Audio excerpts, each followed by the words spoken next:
Hello guys, this is Filip Borovicanin and this is 97th episode of Talking Grammar podcast.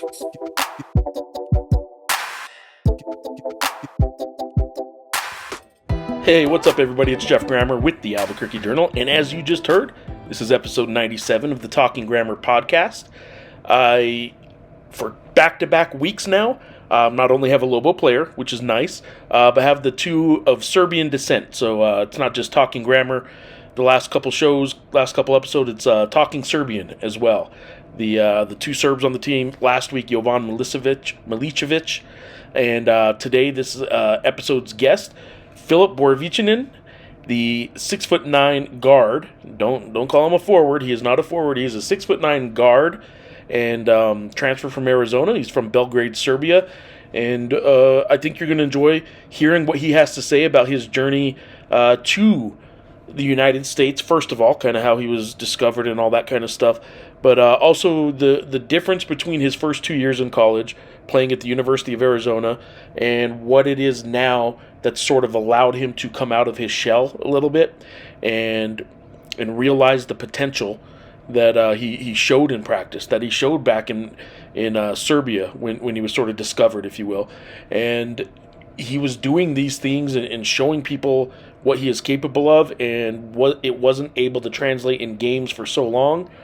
It's translating now. I'll tell you, man. He is, in a lot of ways, if you ask me, he has sort of become the key.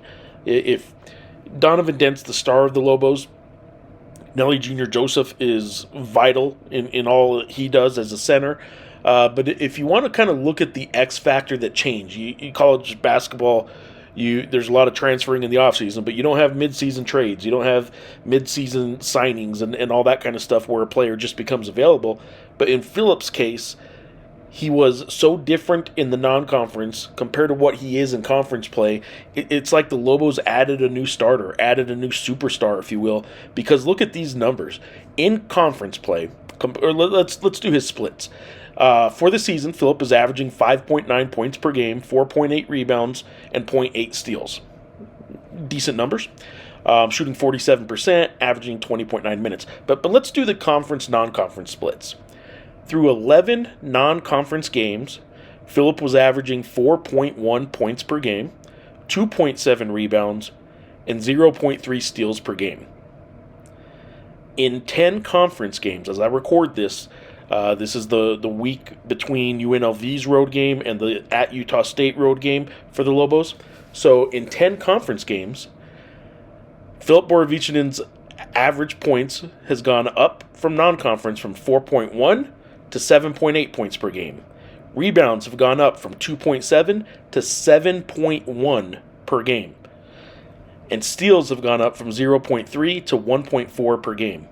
His conference averages of 7.8 points per game, 7.1 rebounds, 1.4 steals, and by the way, shooting 51.9%, 40% from three, and averaging 26, almost 27 minutes per game. Those are fringe all-conference type numbers, right? Kind of, he sort of snuck up on a lot of us, I think, in that regard, because we're paying attention to what Donovan Dent's doing. We're paying attention to what Nelly Jr. Joseph is doing. Even Mustafa Amzil's numbers have been great and better than Filip, so we didn't really realize what's going on with Filip. In conference-only play, he's starting to put up some numbers that are going to be, especially when you consider his defense and the problems he's causing on opposing threes, on opposing small forwards. He's kind of in the realm of, is this guy going to be an all-conference player? Maybe, I'm not saying first team. I'm saying, maybe third team, maybe honorable mention. He might be playing that well. And I do think he's sort of the X factor for the Lobos in a lot of ways, because he does shut down the opposing three. True Washington may get the defensive assignment on the opposing guard. The top guard on the other team, be it Didon Thomas at UNLV, be it Alvaro Cardenas for Boise State. He was the guy the Lobos really wanted to shut down because he gets their offense going. True Washington's getting those assignments. But look at San Diego State game. Their best player, Miles Bird, an all-conference candidate, or a Player of the Year candidate, he plays the three. Philip shut him down in the first half of that game. Now, he had a big second half. He did it again earlier this week in a game where they were trailing San Jose State, and then in the second half he blew up. So Miles Bird against the Lobos, because Philip's size, he was really bothered by the size. And I think Philip's a guy that is starting to really push the Lobos to the next level, maybe at least defensively, certainly with his rebounding, and he's doing a little bit of everything now. I think his confidence is at another level. The sky's the limit in my mind for what he can become, and I am talking a potential first team all conference guy, not this season, but he has the skill set and the size as a 6'9" guard. I'm telling you, I believe he has first team all Mountain West skill set if he develops into that next year. As far as this interview goes with him today, talk a little bit about his journey, talk a little bit about the Arizona to UNM thing, and then we talk about this season. I think you're going to enjoy what he has to say. Hope you're enjoying these podcasts. I appreciate the feedback. I got some last week, including that I talked too much on the Talking Grammar podcast, so I will hopefully improve and not talk so much. It is hard sometimes to get the players to come out of their shell and to talk and to respond. So it tends to lead to long-winded questions. But long-winded questions are something I've done even with coaches, and I've done it my whole life. Kind of is who I am. It is a podcast, which is a talking medium. It is called Talking Grammar because I realize I talk a lot, and all my writing for writing grammar can be found in the print or online versions of the Albuquerque Journal. That's abqjournal.com. And as far as the Lobos go, halfway through the season, finished 9-1. Got a big showdown coming up Saturday against Utah State in Logan, the other 9-1 team in the conference. And it's going to be exciting. The final 10 games of conference play, the tough part of the Lobos schedule, is still in front of them. They have road games at Utah State, at Boise State, San Diego State, Nevada. It's going to be tough. They're not going to likely not going to win out. If they can go 6-4 in the second half, with the 4 losses not being any bad ones, I still think they have a pretty good shot to be one of the last teams in the NCAA tournament. If they go 7-3, I think that means they're going to get at least one pretty good quality win, and I think they're in for sure. If they go 5-5, they might be sweating it out a little bit and have to win some games in the Mountain West tournament. So, after all, that's what they did last year. Maybe they'll just go do that and take it out of the selection committee's hands. And anyway, I digress. So, hope you enjoyed this conversation with Filip Borovicanin. And again, let me know what you think. ggrammar@abqjournal.com. For now, here's my conversation with Filip.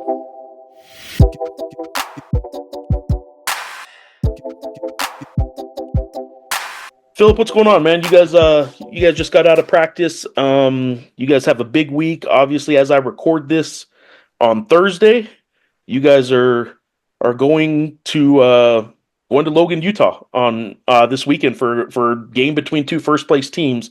Is there a different feel around the program, or are you guys able to make this kind of like every other game? I think for us, it's pretty much like every other game, We're coming into every game, and even Coach Petina is telling us every game when we play, even the smaller teams in our conference, this game is more important than the games against Utah State, San Diego State, and Boise State, because if we lose, it's going to get us in way worse position than if we lose this game. So pretty much we're coming in this game, same preparing for this game like for every other. They're playing a little bit different defense, Yeah. But preparing wise, just like other games, and that's it, yeah. They are a team that does pass the ball quite a bit. They do some things different than you guys have seen, and they've been really successful. And in some ways, and correct me if I'm wrong, but in some ways they play a little bit more of a European style than maybe some of the bully ball defenses that some Mountain West teams have played for a long time. Do they play a little bit more of a European style? Yeah, 100%. Utah State is a really good team, and I watched them against UNLV yesterday, and UNLV the previous games. I watched 2 of their games, like full games, and I think they're a really good team. Different defensive style than every other team we played whole season. So we are right now working on that and preparing for their defense, for their zone defense. They do like 70% of their season. So we're preparing a lot for that. And in offense, they are obviously really good, passing the ball, sharing, shooting threes. But for what I've seen, all the guards and four mans can shoot except maybe one point guard, but every other one is ready to shoot the ball. So we need to be really there, like prepare for that. And they have really good players, but I think we're ready for that. Yeah. Yeah, their balance is sort of what I would say kind of would be a little intimidating because while you've had some success shutting down key players on another team, and True is very good at kind of keying in on one player, you can take one player or two players away. They still have two others on the court at any given time, sometimes three others on the court at any given time that could knock down shots. So that they bring that, whereas I don't know how many other teams in the league really have 6 or 7 guys on their roster that shoot as well as they do. Yeah, 100%, 100%. I've seen that, and I've watched, like I said, 2 games, and then you've seen a lot of different guys knocking down shots, getting that zone where they can make shots. So you need to be ready to guard all the players. Not like a lot like previous games. We was focusing a lot on 1 or 2 guys, and this game there is like a lot of them, like Right. 7, 8, like you said. So yeah, definitely really good team. But All right, so that's the big game coming up this week. But I want to talk to you a little bit more about you and what got you here, how your journey got you here, and let some Lobo fans kind of learn a little bit more about you. I did have one of your teammates on just last week. I had Jovan on, and I'm going to start with that. I do call this the Talking Grammar podcast, but back-to-back Serbians, man. It might as well be the Talking Serbians podcast now. What yeah, is it like to have a fellow? Let's start there. What's it like to have a fellow Serbian on the team? Does it help a little? yeah, obviously, first when I was coming, I saw him when I committed here. I saw he committed earlier before me. But I saw he was from Canada, he was born and raised in Canada, so I didn't know how much he talks English and everything. Then he texted me. I saw his texting was really good too, but I didn't know if he used Google Translate or whatever, so I didn't know what to expect really. Then I came here. He was like, I'm not speaking Serbian really good. And when he started speaking, I couldn't really tell if he is born in Serbia or in Canada. So it's like really good for me after being 3 years here and it being really hard to not have no one yours all the time, now being with him all the time and being my roommate, great guy, and just helping. I think we're helping each other a lot, and coming over here, getting shots up, and it's just great having fellow Serbian here. Yeah. I think there's a lot of, I don't want to say people have the wrong idea about it because I just don't think people think about it much. But there's a lot of international flavor to this Lobo roster. Tommy Lloyd in Arizona has a lot of international feel to his rosters. So I think some people think, oh, good, there's more international players on that team. He'll get along fine. Well, but that doesn't. I don't even know why we kind of have that mindset because it doesn't mean you guys speak the same language. It doesn't mean you and Nelly are going to necessarily just get along because you're both international players. Did Yeah. you not have anyone from Serbia at Arizona? Yeah, you're 100% right. A lot of people from USA just say, like, you're from overseas, so, you're everything similar, everything the same. We were just talking a few days ago, and I don't know how we came up to France. And they was like, yeah, but you're close to them. That's Europe. And I'm like, man, if it's Europe, it doesn't need to be close to them. It doesn't mean we are close to them or we speak the same language, like exactly what you said. So, yeah, but having exactly a guy from your country, talking your language, it really sometimes feels great, talking on your language with someone, all the time here. How often are you and Jovan getting in trouble for speaking Serbian Oh, around the coaches? man, all the time. Today, exactly in practice, we were setting up obviously zone defense that Utah State plays, and I told him, Serbian, you got right side. And the coach was like, "What you talking about? Speak English." He got really mad, but yeah, it's just what we do. That's pretty cool. So Jovan is a guy that was born and raised. I don't know about born. I don't know where he was born, but he was raised in Toronto. So there is sort of a question. Yeah, he has parents from Serbia. He speaks it pretty well though, right? And like you said, No, he speaks Serbian way more fluid than I speak English. So I'm not great at English, but he's really really really good at Serbian. No, you can't really tell the difference for real. I asked him. I've asked him a couple times now. Who's funnier between the two of you? Because you both seem pretty lighthearted. You guys have a demeanor about you that's open and just kind of calm and lighthearted, but also kind of funny. Like you guys can kind of goof off and a little bit. And he says he likes to think he's funnier. But then he said he told you that and that you made him laugh. So he's like, he'll give it to you. You and him both kind of make each other laugh a lot, don't you? Yeah, 100%. Yeah, and we have like some kind of Serbian jokes, that no one else understands. So we just start laughing in the locker room, and they all get mad at us, like why speaking Serbian, speak English. But yeah, we just like doing that. And yeah, Jovan is a really funny guy. So yeah. I How wasn't does that complaining. affect like music or what you guys watch? Is there Serbian connections to those kind of things too? Oh yeah, 100%. Jovan is not a big show and movie guys. I asked him a few times to watch some Serbian movies with me, but he's not a big show guys, like I said. But Serbian music, yeah, we always listen to it whenever we're at home. And then first time came here, like first month or something, me and Jovan started singing our Serbian song, and our roommate Daniel Thomas then taught him some type of rituals and stuff. He didn't want to come out of the room, and it was a pretty funny story. But yeah, now telling, yeah, it's pretty much yeah. All right. That's pretty funny. Because it is you and the three freshmen, is that right? Yeah, it's me, Jovan, Kate, and then yeah, three freshmen and Yeah. me. Yeah, I want to go back then to sort of what got you to the United States. I've spoken with Brandon Goebel from he owns co-owner or helps run Verbal Commits and Juco Advocate. He says he at least had a hand in sort of finding you a little bit. This is what he when I talked to him, and correct me on any of this if I'm wrong, but for sure. it says like he was and you're from Belgrade, right? Yep. And he says he was over there. He was looking at doing a workout or there to see your older brother. And older brother, is that right? Yeah, older brother. Okay. He was there to Exactly. see your brother and another kid. And what he told me was he saw you there, even though he wasn't there to see you. But once he saw you playing, what he said was, "That's the dude." Like those are his words. He said, "That's the dude." He set up another workout the very next day, kind of worked you out a little bit. So he wasn't there to see you. You happened to be there, and he knew from that point on that you were a guy that should come to the United States and play some basketball. Is that about right? So pretty funny thing is that when I started playing basketball, my parents had like kind of like their thinking wise was like play basketball so you can go like study in USA, have a degree and everything, and that's like first thing, like mainly thing to go to why I'm playing basketball. Then I started playing basketball. I started getting older and I started getting really good. I'm kind of really good at Serbia, and everything. And I said, no, I swear to God, I'm not going to go and study more. I'm going to go straight play pro basketball, like when I was 17 or something. And then Brandon came. I was obviously working out. I didn't know Brandon before that. I was working out with one of my guys back to Serbia. And then Brandon came over. He saw me and he said, I'm going to make some connections. If you really still don't want after that, it's okay. And then he made connections with few programs, Texas Tech, Xavier, and obviously Arizona.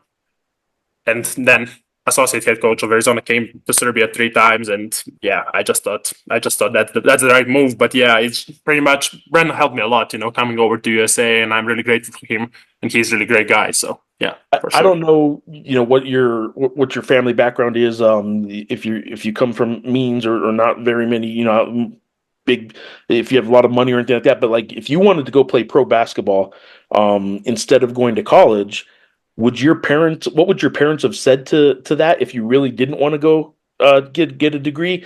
And how does that affect long term, like money? Can you make good money playing professionally in Serbia? So actually, as you know, here in USA, previously you couldn't have made a lot of money here. Previously before NL and everything started working out. So, I really didn't want to come here and just study and everything, to be honest. But then I realized when Arizona came to me, they started talking about, money as well, Yeah. also as all the other stuff. So I realized that actually you can make more money here in USA that you can as a pro young player in Europe somewhere. So that was the one part that also worked out in me coming over here as well. But yeah, I wasn't looking as much as the money. I thought mainly thing is that I thought it's easier for me to find my spot against guys my own age than against pro players. So that was the mainly thing. But also then I realized that people here make as much or even more money than kids make in Europe. So Sure. which was pretty crazy for me not knowing that. Yeah. And you've had good numbers. Your numbers in international play, playing for under 19 for the U19 Serbian team. You're averaging what 14 points. You had good numbers. You were a tournament MVP in another event. You've had a lot of the international competition. You get to the United States though, and you're not just at a college. You're not at a junior college. You're not at a mid major, low major, anything like that. You're at the University of Arizona. Was there a shock value or what was it like seeing every day you're going against you're going against some dudes, you're going against some pretty good competition? What was that in any way a shock to you how good the basketball was at that level? No, 100%. I was just playing like kind of like amateur senior basketball at Serbia, in Serbia, and also I played some competition like international. But those were guys my age. And then I came, and first month in Arizona, we had our guys from the previous year, Dalen Terry, Benedict Maturin, and Christian Coloco. Them three were NBA players, and they were going against us, And then I realized how good of how good of a college basketball actually is, just like that physicality, that speed, that quickness, that athleticism is what just like really impressed me. I couldn't tell that before I came there, obviously, but then with the time you just get used to it. I'm curious if in those 2 years then at Arizona, you do start to get used to it a little bit and all that kind of stuff. But if if that transition, we've talked and maybe we've over talked about it, but you've been a lot better when the confidence seemed to start clicking, right? Yeah. Did those 2 years at Arizona mess with your confidence in any way? What's the difference between those 2 years and why it's starting to work now at UNM? I think at Arizona, I think there are some stuff that were good and some stuff that were obviously bad. I think I came there as a primary ball handler, dribbling the ball, shooting off dribble and everything, and they didn't want me to do that there. They want me to be a catch and shoot shooter in defense, kind of 3-and-D. And I think I really got like way stronger, more physical, there coming over here, and I just feel that physicality that's like at that level, as well as those NBA guys too, So that really helped me in that way. But another way, like as shooting the ball, when are you gonna shoot the ball? When are you dribbling? When that? When this? It really didn't. It really messed with my confidence a lot. But then with the time coming here, with Coach Petino obviously making me shoot the ball, make a play every day in practice, and trying to get me going in games too. It helped me a lot, and I just can't be more grateful and thankful for him and for this coaching stuff. It's not just him talking when he says that, right? He tells us all the time. We ask him about you guys in 3-point shooting, and I ask him, I'm like, you guys don't even shoot a lot of them. Like, shouldn't you guys be shooting more? And of course, you want to make more, but like, you guys don't even shoot a lot of them. So I ask him about that, and he almost shakes his head every time I ask him about it. He's like, I'm telling them to shoot. Like, I want them to shoot more. Is that true in practice? Is he just on you guys all the time about shoot more? Yeah, 100%. He don't want us jack up the shots, But if the team, obviously, when you have the best point guard in the league or maybe even in the country, when you have that kind of guy on your team, teams are gonna collapse the paint, for him because he likes to get in the paint, get his mid-range shots, and then if he kicks it out to you, you gotta stay ready to make those shots, and to knock them down, and that's what coach always tells us, stop pump faking, get the shot up, and I think yeah, for sure, it's a big time progress for us to start shooting those shots and making them to help Donny out. You've mentioned Donnie twice now, playing with a point guard who might be the best point guard in the league. Certainly one of, if not, I mean, as far as pure point guards go, he might be right up there as good as anybody in the country. Let's start with playing with him. What is it like playing with a point guard like Donovan Dent? How does he make you better? But also, what do you guys need to do to play off of him? What do you guys need to do to make him better? Yeah, like I said, he's the guy that when you're open, you need to stay ready and to have hands up, because the ball is gonna hit you in a millisecond when you don't even expect him. So you gotta be ready. And when he's not gonna look at you, he's gonna look all the way left, but hit you all the way in the right corner, and you don't even know the ball is coming. But that's why you need to get your hands up. And helping us, that helps us to be ready and to get those shots up and help him out with his assists, obviously, to go and knock those shots down, Stop pump faking and stop trying to get in the paint. When you're wide open, you gotta shoot them and make them. And I think that will help me as a player, him as a player, and our team as well. So yeah, I think that's the main thing. I mean, some of his passes that are no look and just whipped across the floor like he does. I mean, frankly, they remind me of a certain Denver Nugget that can pass the ball pretty well. Certainly different body types, but he actually like the way the two of them are able to see behind their head and see the whole floor. Like it is, you do have to be ready. Have you got hit with the pass? Have you Oh been yeah, hit oh passing? yeah. In the practice, multiple times at the beginning of the season, I came here, not playing with that kind of point guard at Arizona, like who sees everything like that. And I came there, I was just like sitting in the corner, not expecting the ball because he was going left and the head was turned all the way on the left side, but I was all the way back in the right side, the right corner, and he was trying pass all over the head. And I didn't expect the ball. It hit me in a millisecond in my head. And then he was like, come on, expect the ball. And I was like, oh, okay, man, I got to expect the ball from now on. So, yeah, that's one thing that really made me realize, yeah, he's going to pass me if I'm open. He's going to see it. And that's like privilege playing with that kind of player. So you are a guard, and Bettino said that from the start. He never once tried to call you a forward. You talked about being a primary ball handler when you first got here. You do run the floor now. You rebound and you get up the floor. So you're a guard. I'm curious to ask though, how do you define your role on this team? What is your role?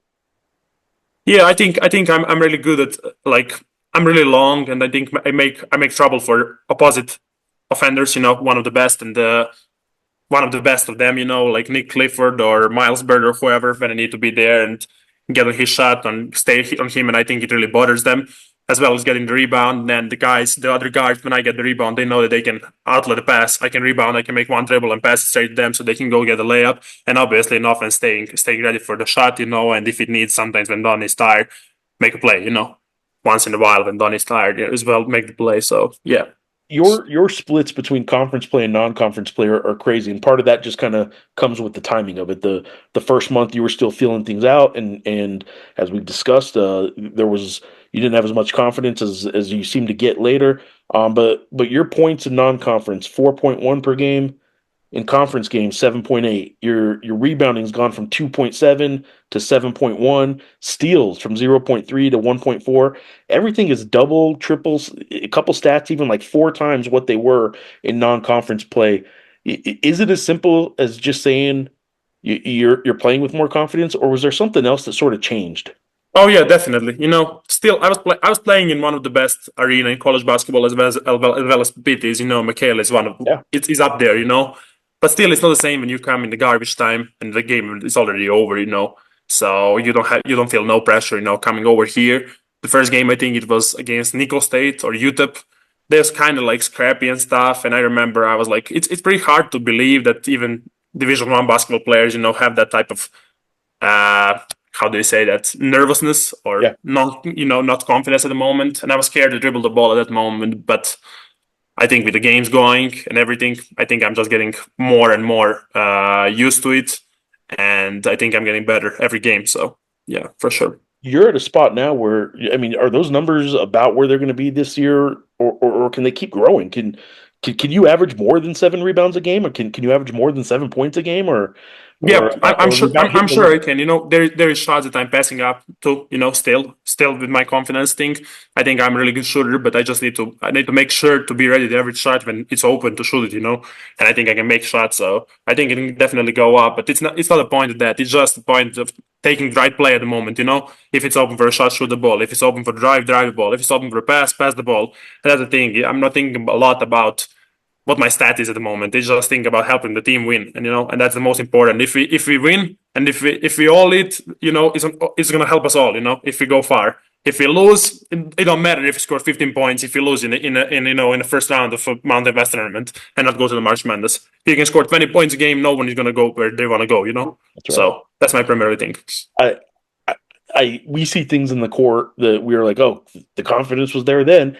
I did ask Jovan about this, so I'm going to ask you. You had a pump fake, corner three, right in front of the team bench against Fresno State last week. You pump fake, which you've done a lot of, and in fact, I think Donnie sometimes gets after you, like, just shoot it, don't pump fake. Oh yeah, he hates when I do pump fake. He hates it. He just likes me to shoot it when I'm wide open. But yeah, sometimes that's Well, the thing of I was going of to say a probably confidence. messes up his assist. Yeah, yes, exactly too. And it's also I think against a little bit worse teams that's gonna work, and you're gonna go and dunk the ball. But against the better team, they're gonna go there, and 7 feet one guy is gonna wall up at you, and are you gonna finish over him? It's questionable. While you can take the shot when I'm around 40% shooter when I'm wide open, I would say. It's a really good shot for us, and I need to take it. I think, but yeah. Well, so that baseline, that corner three against Fresno State, and you do the pump fake and you drive baseline, and even then, like Johan said, and I think probably everyone else on the bench thought you were going to lay it up, kind of go a little soft at the rim, a little bit of touch. They thought you'd make it, they thought you'd finish, but they didn't think you'd dunk.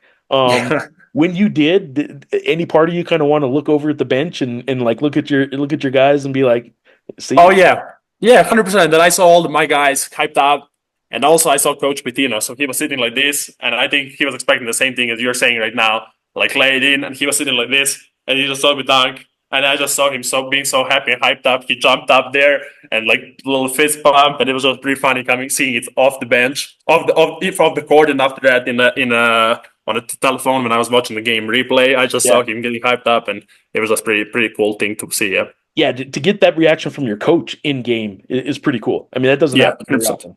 Yeah, hundred So, percent. all right. So we've talked about sort of where you're at now, how you got here, confidence wise, how you're playing. Any surprises about getting to New Mexico? You were at U of A, and McHale Center is great, like the pit. It was a little bit higher level. Actually, last year the pack overall might not have been a whole lot different than last year's Mountain West, but regardless, it's a different league. Any surprises since you've come to UNM about the team, good or bad, or the conference, good or bad? Um, I'd say at Pac-12, we had like maybe two or three teams that were really high level, high Yes. level, up there with the best. But outside of that, I just think like here, what surprised me is that there's a lot of teams that are solid. You're not gonna go nowhere and be sure, yeah, we're gonna beat them by 30 for sure. You're gonna go at San Jose State thinking you're a better team, but they're not gonna let you do that. They're Yeah. gonna play and fight for you, and it's just hard. We had few tough games that no one expected to, and I just think I'm really surprised by that here in Mountain West Conference that all the teams are ready to go, and you can get like upset by anyone. So you need to get ready for every single game, because if you lose one of them, it really messes up with your rankings and everything for Yeah. March, and so There's that's not one much thing. wiggle room in the Mountain West. And if you play at a level like this, like a bad loss really hurts you. You at Arizona, you can get away with the bad loss or two, because the rest of your schedule is gonna computer ratings wise and all that. But you don't have as much wiggle room here. You guys already have your two bad losses. Like, Exactly. We yeah. cannot have no more of those. No more. All right. What's For the team sure. chemistry like, man? You guys seem to get along pretty well. Team chemistry pretty good right now. Yeah, 100%, 100%. We're hanging out a lot, playing video games together, watching fights, UFC fights, playing UFC on the video game. So yeah, I think it's just getting all along right now. And it was not like that at the beginning of the season, but yeah, it's getting better. It's getting there. Who are the gamers? Who are the best gamers on the team right now? Who's winning? Yeah, I think the biggest threat right now is Daniel Thomas. He's really on the games all day long. But yeah, I'm right up there with him. You're pretty good. Yeah, I'm pretty good for sure. All right, what's the future for you then, man? I mean, obviously you got another year of eligibility, maybe even 2 years of eligibility. There's a whole lot of people getting that fifth year now. It probably by the time you're facing that fifth year, you might have a fifth year of eligibility in the NCAA. But you want to play pro, right? Yeah, 100%. Yeah, I mean, my goal is going to the league, but you never know. It's really hard getting there, but yeah, for sure. What do you need to work on? What do you think? This is the time. I will ask you to be a little bit selfish on this regard. I know what it helps, what you need to do to help the team get to the tournament, all that kind of stuff. What do you need to do to work on to maybe put yourself in the best position professionally? I think I'm a pretty good shooter, like I said previously, and I think I can make shots. I just think I need to take more of them. If you just take the open ones, the wide open ones, it's not going to help you like that. You need to take a little bit, take some shots I'm not saying contested shots, but when you're half, 50-50, you need to take those shots and make them as well. That's one thing. And I think I need to be working on coming back off the ball screens for next season, obviously. This season, it's like, this is how it is, and I'm not going to trying to change nothing in this season, but I'm talking about off season, trying to work on those shots and trying to work off coming off the ball screens and making plays as well, too. So, yeah. Awesome, man. Have your parents been able to? Is your family, your brother and parents, have they been able to watch you this season? Oh yeah, my dad is watching every single game, even if it's 5 in the morning, 4 in the morning, 3 in the morning, as well as my older brother. My mom's watch everything up to 2, 3 a.m. Not after that. Yeah, yeah. So, but they've been able to see you play. What do they think? I'll kind of start wrapping up with this. But what do they think about seeing you come out of your shell a little bit? We know what we've seen, but we've only known you for about 6 months now, maybe, right? Some of us have only known you about 2 months. Lobo fans have only really known you 2 months. They've known you your whole life. What do they think about how you've sort of come into your own this past month? So how I see it is that I really started.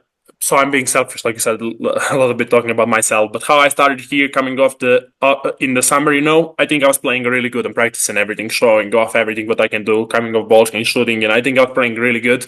Thinking this is gonna be my season. It's gonna what I'm gonna do. Then starting off the games, and it's totally different than practices. It's nothing similar there. Uh, Toughness of play and the crowd and everything is nothing similar. So I started playing really bad. And then my dad always used to tell me, like, son, you just need like 15 days. You will just get used to it, get used to it. And the days were going, but I was not really get used to it. Beginning of the season, I was right there, going really bad. My dad was like, believe me, you're going to get there. Believe me, you're going to get there. And my dad and my parents always supported me. And I think now, they're seeing coming out of their shell. And my dad still is saying, you're just gonna keep getting better. And I just, they're my biggest supporters, and I just can't thank them enough for that. He's pretty much telling you the same thing now. Now that you're finding success, he hasn't changed what he's telling you. Like, Oh no. He's saying, yeah, you're gonna get as much better as you come in get better in last month. You're gonna get next month as much better. So yeah, my dad has more belief in me than I have, and he's just giving me that confidence a lot. So I just can't thank him enough for that. well, My that's cool. parents, my brother as well, but my dad is like kind of guy that I talk to the most in my family. I mean, it's cool to have not only just a support system around you, but after 2 years of not really playing a whole lot, and then you come to a new place where you had the summer, and I saw you over the summer. I was like, wow, this guy's good, and like he can do some things. But then the season started, and it wasn't translating to the game. So I'm like, okay, I imagine that hit you way harder than it hit someone like me who just saw you over the summer, or people who followed you your whole life. So I imagine it hits you hardest. You probably like we you're probably really starting to question yourself. You were in a new school, so it wasn't just the Arizona thing anymore. Now you're starting to think, man, maybe this just isn't going to work. But sounds like Dad never backed off the support, and it sounds like Patino never backed off because he kept telling you to shoot. 100%. And coming off the Serbia, seeing all those coaches coming all the way to Belgrade just to see you, you're coming there to Arizona. You're thinking, okay, I'm one and done. I'm gonna be first round pick and everything. That's what I was thinking in my head, just being honest. And then seeing the reality is not like that. People on Twitter is posting this, people on Twitter is posting that about you, talking bad things, and stuff. And it's really messing around with your head, and you need people who gonna support you. And I found that in my parents and my family. And I'm so thankful for finding that in this team and this coaching staff, as well. And they were supporting me. I was playing really bad, but they kept giving me chances. They didn't give up on me, after having terrible game at St. John's, terrible game before that. Even the games that they say I played solid against UCLA, it was not it. I made 2 shots, but it's still I was not there. Where I think I need to be, and just giving me those chances and keep believing in me. I just can't be more thankful for that. And I'll tell you now, like a bad game for you. I thought Saturday at UNLV wasn't your best game. You finished like 5 points, 8 rebounds, 2 or 3 steals. Like if your bad games now are that, you're in a much better place. exactly, like I was saying, the good game for me was like 6 point, 3 rebounds, and 2 assists against UCLA. Well, this is now a bad game for me, and I think I'm getting there. I think I'm getting better every day, and as a team, it's gonna help us if I get better, and obviously other guys. Awesome, man. It's been fun to watch, man. It's been fun to watch you this season develop within the season, and it's fun to watch this team. You guys still have a lot in front of you. You guys haven't accomplished what you want to accomplish yet, so there's still a lot of work to be done. But it sounds like you guys are all kind of in a good place right now, admitting that. Yeah, 100%. Yeah, there's 10 more games. We've done our job so far, but 10 more games, you can change everything. Worse or better. So we're gonna get there, and game by game, we're gonna try to win every one of them. Awesome. Philip, I appreciate you, man. I will sign off with this and give you a chance to tell Lobo fans just one more thing about the rest of this season. Not a whole lot of home games left, man. Not a lot of pit games left. So what do you want to sign off with and let fans know about? For sure. I'm just thankful for our fans, and I just ask them to come and help us in our next home game. And I think we have 5 more home games, so just come and support us and help us out to win the games, because they're giving us that energy. They're helping us winning those games. That we beat by 30 Fresno here, but we beat them by 10 there. That's not nothing. All right, man. I appreciate you for doing this. Next time, sometime towards the end of the season, maybe in the off season, I'm getting you and Jovan on together. And you guys can teach me some of these Serbian jokes that are going to get me in trouble. Yeah, for sure. I can't wait for that. Appreciate you, man. Thanks. Yeah. Thank you.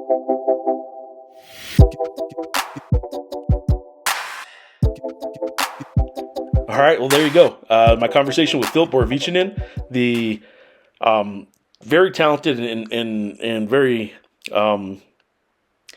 lighthearted, I think, is maybe a way to describe him. 6'9" wing for the UNM Lobos. Junior. He is a transfer from Arizona, and I think he has been just tremendous for the Lobos as of late, especially in conference play. And I think he's going to be a key down the stretch for him. They're going to need him, and he is helping this team be a better team. He is helping this team win games right now, and it's been fun to watch him kind of come out of his shell a little bit and make this team better. So, hope you enjoyed it. Hope you enjoy all these. Please subscribe. If you're watching on YouTube, subscribe to the YouTube channel. If you're listening on, be it Spotify, Apple Podcasts, iTunes, SoundCloud, wherever you're listening, hit that subscribe button. You'll get these uploaded right away the second they come out, whenever they come out, and hit the like button. All that good stuff. All of it helps. And subscribe to local journalism if you can. abqjournal.com/subscribe is how you can get there and help support local journalism so we can keep bringing you content of the Lobos and of UNM Lobos and of high school sports and of the Lobo women's team and all the other stuff we got going on at the Albuquerque Journal. That is not getting covered on a national basis. That is not a mainstay on the front page of ESPN.com. You're not going to see it on any of those national sites. So if you want coverage of the UNM Lobos and of local sports, you have to subscribe and you have to support local journalism. That's my spiel. Hope you guys enjoyed this. Until next time, thanks for watching.